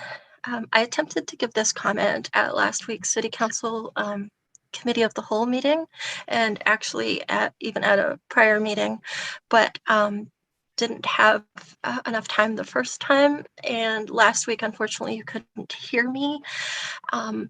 It turned out that the microphone default factory setting had been set to mute on the device that I was using, so you couldn't hear me at all.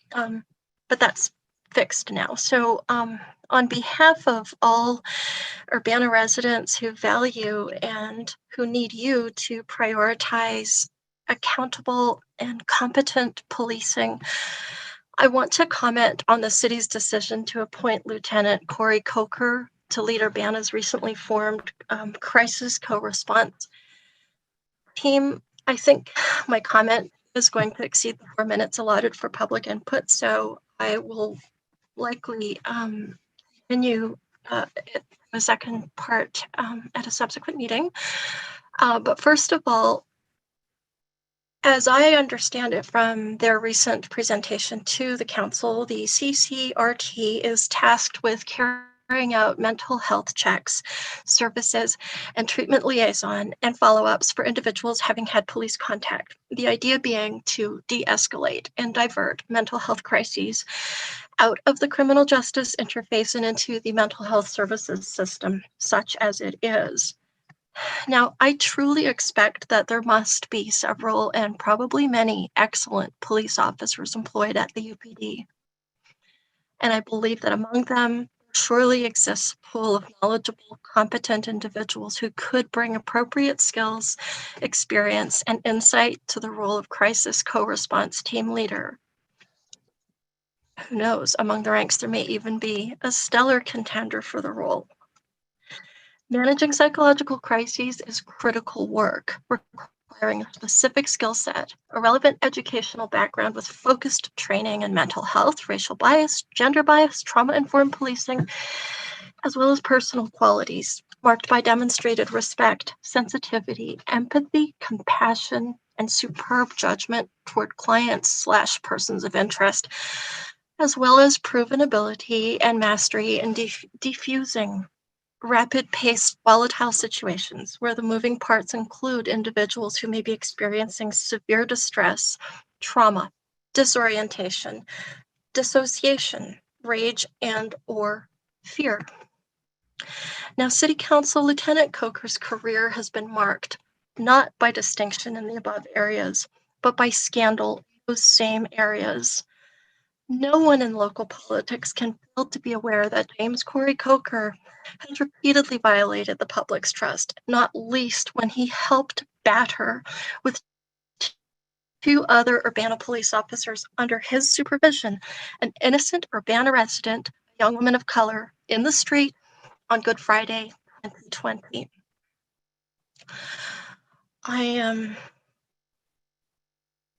I was going to quote from some news media reporting about that incident and related subsequent events, but I will hold off and I will start my comment at the next meeting here. So thanks for your time.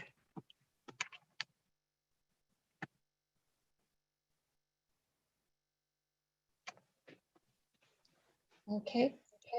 Does anyone else wish to address the Urbana City Council? Right, there are no more hands raised. Thank you very much. We'll move on to council input and communications. Does anyone on the council want to respond or provide communication? You look up to 3 minutes to speak. Mary Alice. I just wanted to say, and perhaps I should have said it during the presentation, how much I appreciate the Elizabeth Hannon's group of people and Sheila Dodd. It's really nice not to have to be reactive and allow us time to work on other city business and not worry about our finances and how well those systems are running. So I just wanted to publicly thank both of those groups for the excellent work that they've done this year. Thank you. Any other council member comments? Grace. Thank you. I just wanted to say thank you to all of the staff that are able to come to the priorities planning meetings that we've been having, and those who did not attend as well. And that I look forward to working on some of our strategic goals and also hearing from the public when we have that version published. I hope that the public will have a chance to review and give some input. I know it's council priorities, but I think always council being representatives of the public. And so I'm always happy to hear from them directly as well. I think that it's difficult work working together and finding common grounds and understanding each other's perspectives, especially coming into a bit of a whirlwind with this new term. So I just wanted to say that my intention with staff and administration is trying to always keep in mind serving the people of Urbana in that power structure and working together with all of our branches of government and all of the staff to try and best serve the people of Urbana. And I'm looking forward to executing some of our strategic goals, and just want to say that I appreciate that, and I look forward to sharing that draft with the public and continuing to work on it and then fulfill those goals.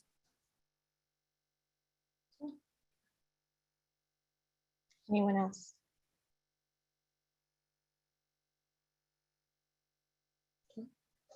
Don't see any council members. I would like to respond to two of the comments made. One, the comments regarding the CCRT. I will repeat what I said last week. The city of Urbana is in compliance with state statute, in compliance with section 10, section 30, and every other section of that statute.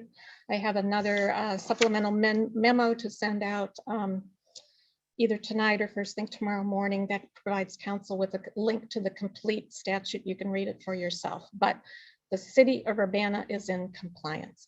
And secondly, to the speaker who alleged that a member of the Urbana Police Department battered a member of the public, that is patently false. It's absolutely false. Okay, we will move on to unfinished business. We don't have any. We'll move on to reports of the standing committee, and that would be from Council Member Chris Evans. Okay, this is from last week, the Committee of the Whole.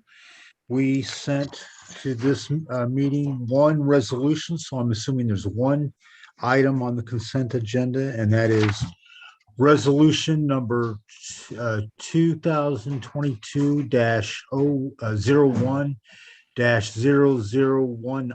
a resolution approving a collective bargaining agreement with the American Federation of State, County, and Municipal Employees, the AFL-CIO, Council 31, Local 1331. And does Michelle Brooks want to do another presentation? We'll need a second for that first. Chris. Okay, all right, yeah, okay. Yeah, that's the motion. I'll second that. Okay, Okay. seconded Sorry, by go ahead. Mary Alice. Okay, Moved by Chris, seconded by Mary Alice, and Michelle is here. Michelle, you want to go ahead? Sure. I don't really have much to add on to what I said last week or the memo that was much more detailed last week. Today was just an update advising of the reformatted contract, but I'm happy to answer any questions that anyone might have.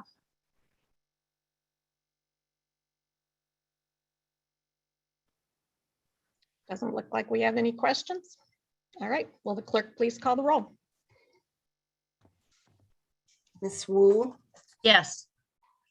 Mr. Evans, yes. Ms. Hersey, Yes.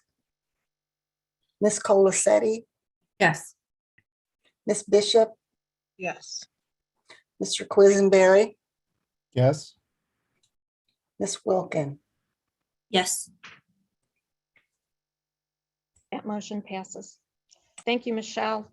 Thank you to all who served, both representing City of Urbana management as well as the labor union and their representatives. This was a very productive process, and I think we have a contract that's actually excellent for both the city and for the employees. So I appreciate all the work that went into that. Okay, we'll move on to, thank you, Chris.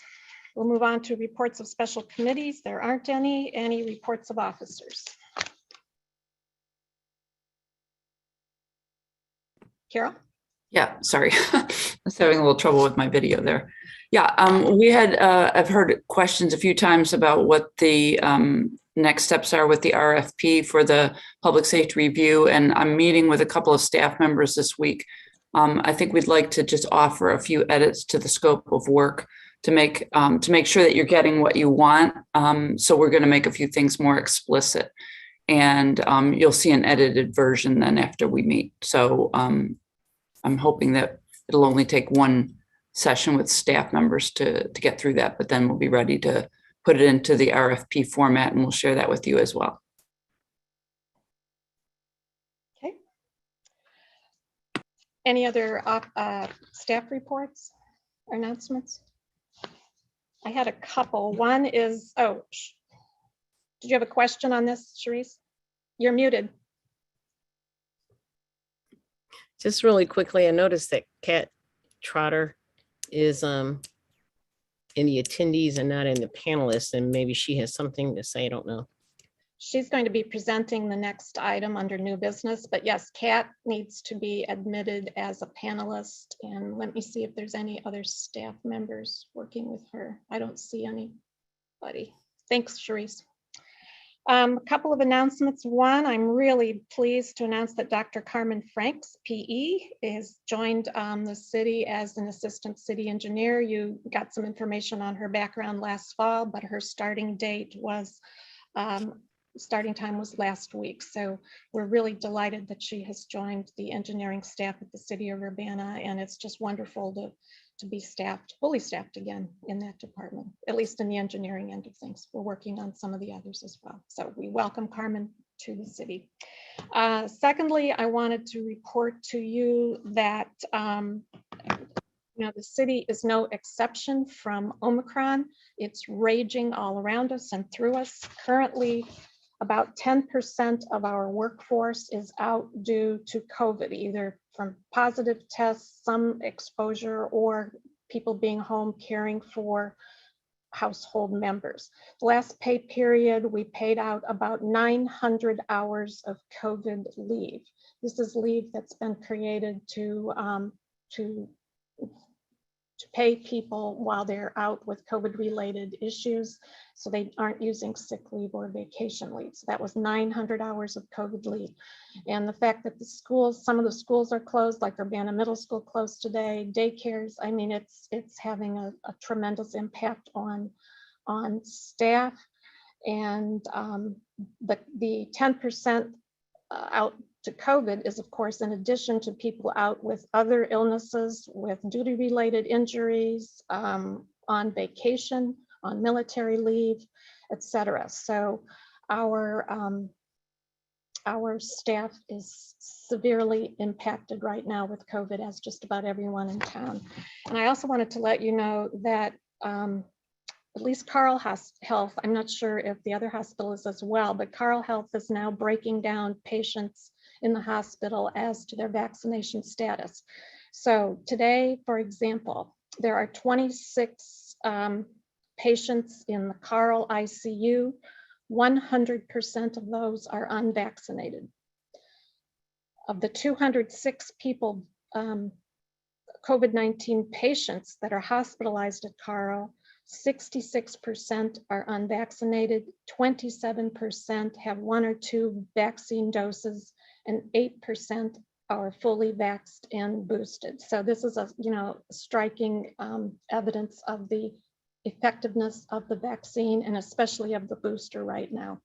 So again, the message is get vaccinated, get boosted, wear at least KN95 masks, avoid large gatherings, and continue to take the precautions that we've been taking all along. But the number one message is the effectiveness of the vaccinations in protecting people and protecting our healthcare system, and frankly, protecting essential services in all of our public and private realm, including the city, the schools, everywhere. It's critical right now. I also want to thank Public Health has been providing the city with rapid tests, and our guardian angel over there is Brandon Moline. So if you know Brandon, just give him don't give him a hug right now, but just give him a virtual hug, because he's just been our contact at Public Health and has made sure that we have the rapid tests that we need, because that's how we can screen employees when they come, some of the employees when they come to work. So it's we're doing our best. This is a real hard time for everybody. Okay, we will move on to new business. The first item is ordinance 2022-01-001, which is an ordinance approving a major variance for a front porch at 1401 Perkins Road. That's ZBA case 2021 MAJ 08. And Kat is the property owner here that needs to be admitted. Michelle Lorenz should be representing on behalf of the applicant. Okay, is And I she believe in? she's in the attendees list. Yes, okay. Barima, can you admit Michelle Lorenz, please? Thank you. Okay, go ahead. All right. This is a request by Brian Kessler on behalf of Angel Corrado for a major variance to allow a front porch to encroach 10 feet into the required 25-foot front yard at 1401 Perkins Road. Staff finds that the case meets 5 of the 6 variance criteria. And at the meeting on December 15th, the Zoning Board of Appeals voted unanimously to forward the request to City Council with a recommendation of approval. Oops. This is a location map of the property. It's located on the southeast corner of Perkins Road and Eastern Avenue. The property is in Champaign County. However, it is under an active annexation agreement that was approved in 2010. And the applicant purchased the property in 2015. The requested variance would allow the applicant to construct a front porch on the west side of the house in the required front yard. The average front yard depth on the block of Eastern Avenue is 65 feet deep, so the maximum 25-foot front yard is required. This is a zoning map. The property is zoned R3 single and 2-family residential under the active annexation agreement.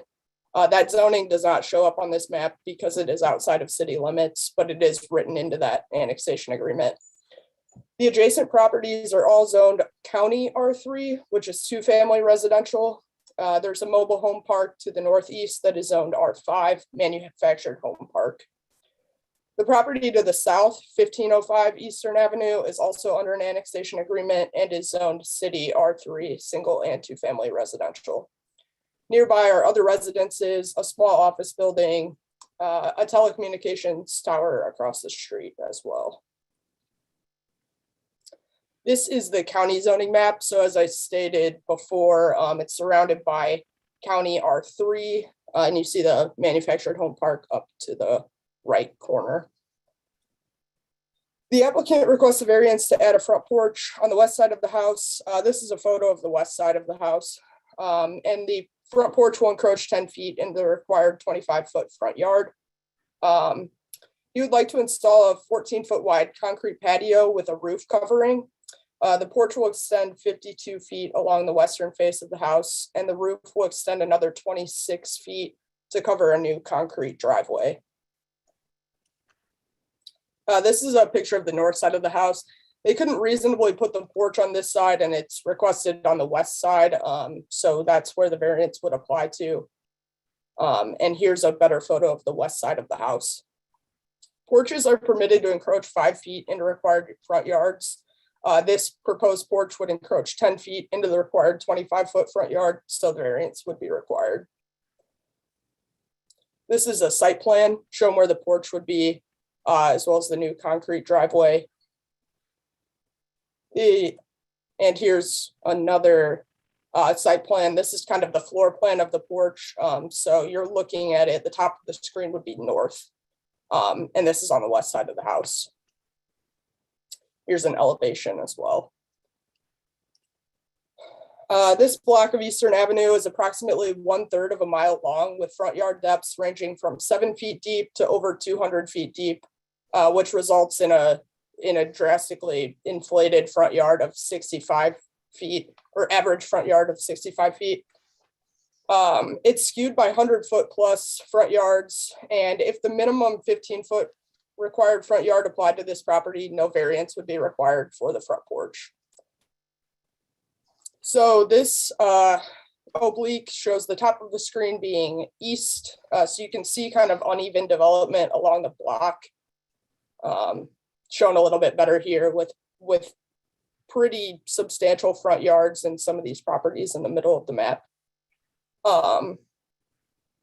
To summarize, staff found that the application meets 5 of the 6 variance criteria. The variance will not serve as a special privilege, as the remainder of the block has not been developed to the standards of the Urbana zoning ordinance. The previous property owner entered into an annexation agreement and built the house in 2010, and the petitioner bought the property in 2015, so the situation was not created by the petitioner. Several houses along the block already encroach into the 25-foot required front yard. So allowing the applicant to construct a porch in the required front yard here would not alter the essential character of the neighborhood. And the front porch will be 14 feet wide and encroach 10 feet. So the city council has the following options on the requested major variance: approve the ordinance with certain terms and conditions, or deny the ordinance. And as I stated at the December 15th meeting, the zoning board of appeals voted to forward the case to city council with a recommendation of approval, with one condition, that the front porch would generally conform to the submitted site plan in ordinance attachment A. Staff concurs with that recommendation, and I can take any technical questions, and Michelle can take any questions for the applicant as well. I would ask if Michelle had any comments she'd like to make about the project before we do the questions, if that's okay, Kat. Okay. Go ahead, Michelle. I think Kat covered pretty much everything. Yeah, that was pretty good. Okay. All right, any questions for Kat? James. Yeah, when I looked at this property through the wonder of Google site view, I noticed that the level of the door has like a 5-step porch, a 5-step thing up to the porch. And I was looking at the site plan. It wasn't clear to me. Was there any discussion of how the porch that they're putting in and how they're going to manage that change of height? Because it doesn't look like 5 steps. If you look at it in the picture, the site plan picture, it looks like 2 steps maybe. Yeah, I know there were a few steps shown on the site plan. I'll actually defer to Michelle on that. Michelle and Brian Kessler are the architects on the project, so they might be able to speak better to how the change in elevation will be handled.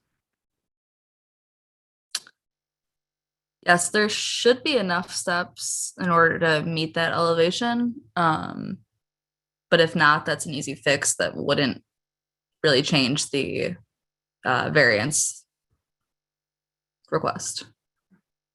Okay, thank you. Any other questions for Kat or the applicant? Grace. Thank you. First of all, thank you for the presentation, and I always love putting together or looking through the packets with pictures. I love the maps, so thank you for including those. And I was wondering if there was some public input meeting. Seeing none means there was none. Is that right? Yeah, no formal public input. I took one question very early in the process from a neighbor who was just curious about what was being proposed here. And I forwarded on the site plan, but that was the only communication we received. Okay, thank you. And then I think I just misheard something about a 26-foot cover for the porch. Was that just width covering the new porch? Somehow I heard like extending past it coming out of the house. Is that right? No? Yeah, so that width is probably not the right word that I should have used. So the porch itself will be, I believe it's about 52 feet long. And then there will be a new proposed concrete driveway, which is shown on that site plan. The porch covering will extend over the new driveway, but the same encroachment will be maintained across the length of the porch and the roof covering. And I can pull up the site plan again if that would be helpful. Maybe the elevation. Sure thing. Because then the roof is going to be more than 15 feet into the thing, but that's just considered driveway. Yeah. So no, the roof itself will not protrude any further than the porch itself. The same encroachment will be consistent across the entire elevation. So this roof is shown here. It covers the porch up to this point, which is about where those stairs and the door are. And then the driveway is shown here. And the roof will extend where this dotted line is across the driveway as well. So it'll be essentially kind of like covered parking for that portion of the driveway. And that same roof will extend across the porch. I see. Thank you. Yeah, that helps clarify. And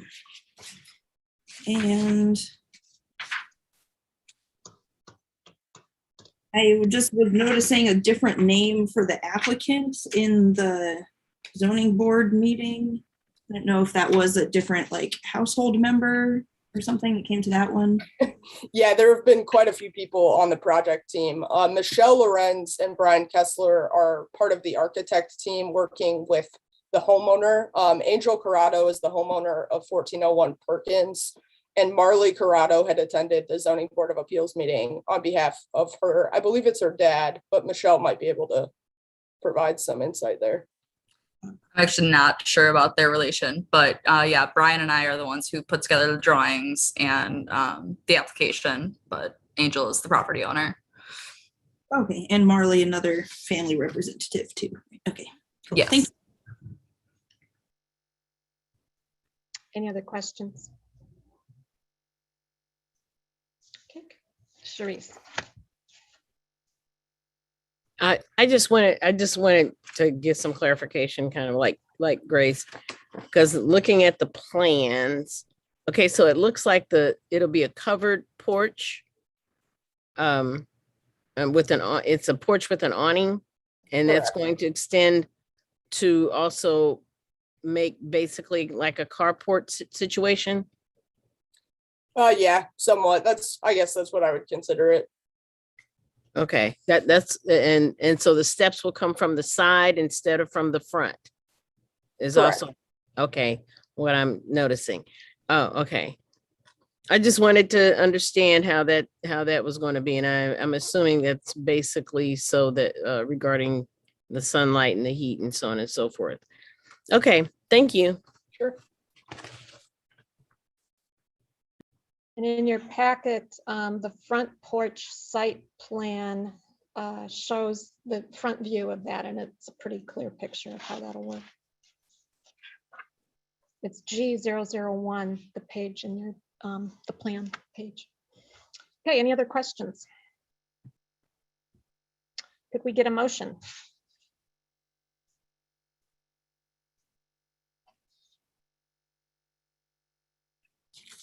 You doing it? Yeah, I'll move approve of ordinance number 2022-01-001, an ordinance approving a major variance front porch at 1401 Perkins Road, ZBA 2021-MAJ-08. Is there a second? I'll second. No, go ahead. Go ahead, Jaya. Well, there's Okay. three of us, I guess. All right, we'll give it to Jaya. Any further discussion? I see a microphone being unmuted. Okay, not okay. Will the clerk please call the roll? Ms. Wu, Yes. Mr. Evans, Yes. Ms. Hersey, Yes. Ms. Colacetti, Yes. Ms. Bishop, Yes. Ms. Wilkin, Yes. Mr. Quisenberry. Yes. Thank you. That motion passes. Last item on the agenda is appointment to the Bicycle and Pedestrian Advisory Commission. I'm pleased to submit the appointment of Bruce Michelson. He's called Urbana home for over 45 years and has had a long time interest in bicycling safely locally during the tenure of Mayor Jeff Markland, and that goes back 1, 2, 3 mayors. He chaired the Urbana Citizens Advisory Commission on bicycle programs, and their major accomplishment, and it was a huge one, was replacement of more than 400 what they called suicide storm grates, which in the old days, these were grates that were parallel to the road, and you would be riding along on your bike, especially the narrow tired bikes that were common back in the 80s and 90s, and they'd trap your tire and you'd go flying. And I can tell you from personal experience, that's exactly what happened. So there were over 400 of these grates in the city, and Bruce was instrumental in getting these things replaced, and that greatly improved the bicycling experience in Urbana, and kind of was the forerunner of many of the improvements that we see coming out of BPAC today. He's particularly interested in the rising use of electric bicycles, and that has the advantage of attracting more people to bicycle basically year round. But and he also acknowledges that Urbana has to look at the feasibility, safety, and public works measures that will be necessary to address this change in commuting and recreational cycling. So anyway, he's the retired director of the Campus Honors Program at the University of Illinois and a retired professor of American Literature in the Department of English. Needless to say, he's got many years of experience living in this community, bicycling in this community. And the interest in e-bikes is especially important. We are also an age-friendly community, not to say anything about Bruce's age, but he does have years of experience bicycling. And e-bikes are going to be a huge, I think, a huge factor in the coming years. So anyway, I'm very pleased to appoint him to BPAC for a term effective immediately through June 30th, 2025. Is there a motion?